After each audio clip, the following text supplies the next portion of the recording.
Nous voici donc au service expédition. Donc nous allons changer d'activité à partir du Pocket. Nous allons nous mettre sur expédition. Il nous demande si nous voulons bien passer à l'activité expédition. On répond oui. Ensuite, nous allons nous mettre sur picking. Picking standard. On va scanner le chariot qui a été préparé. Ensuite, ici, il nous indique l'aller, d'où on doit aller, la référence du produit, le nombre à piquer et dans quel carton il va aller. Et bien sûr, le parcours est optimisé.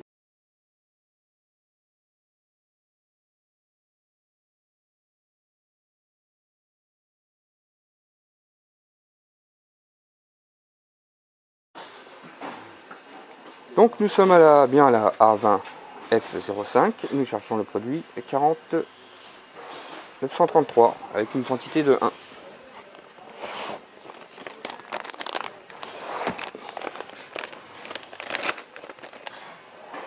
On scanne bien le nombre 1 et ensuite on va le mettre dans ce petit carton B.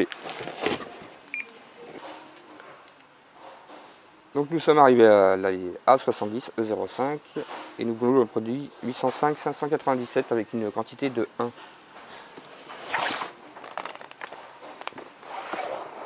Hop, nous scannons notre produit. Il l'a bien pris en compte, c'est la bonne pièce. Et on le met dans le carton R. Décidément. Qui est là. Ensuite, on passe à la 71. Ouais.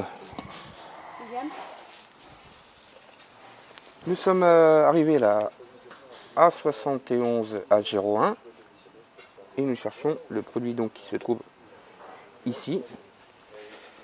Le nombre de 1. Donc, on prend le produit, on le scanne et on le met dans le carton I qui est ici.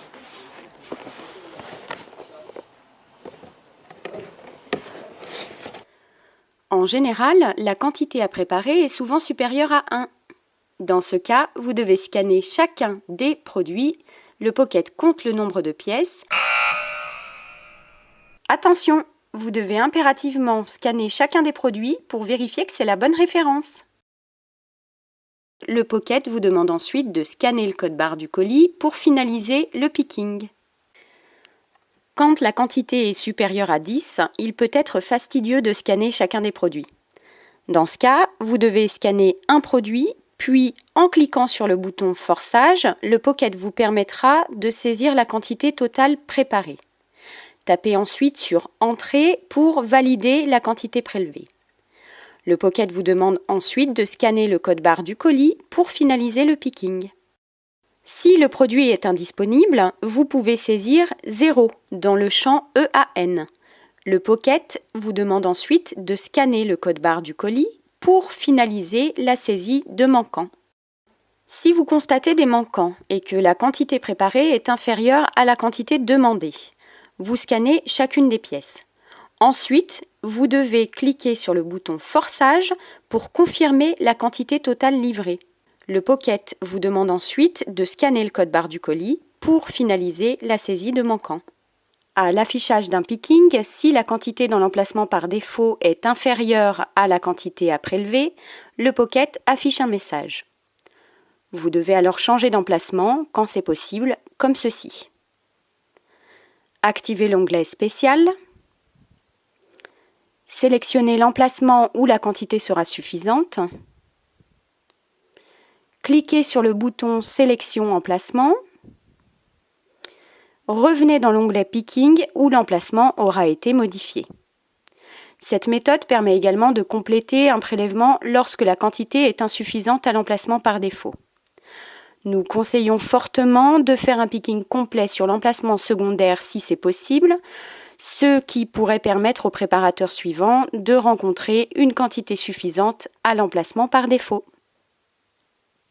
Quand le produit est conditionné en boîte de 6, 10 ou 12, dans le cas des gicleurs par exemple, le Pocket le signale par un message qui vous appelle à être vigilant. De plus, Le Pocket le signale en changeant la couleur du fond de la quantité, en rouge en l'occurrence. Quand le produit à préparer contient de la matière dangereuse, le Pocket le signale en changeant la couleur de fond de la référence. Quand le produit doit être personnalisé, par exemple par une pose d'étiquette spécifique au client, le Pocket le signale en changeant la couleur de fond du libellé, en jaune en l'occurrence.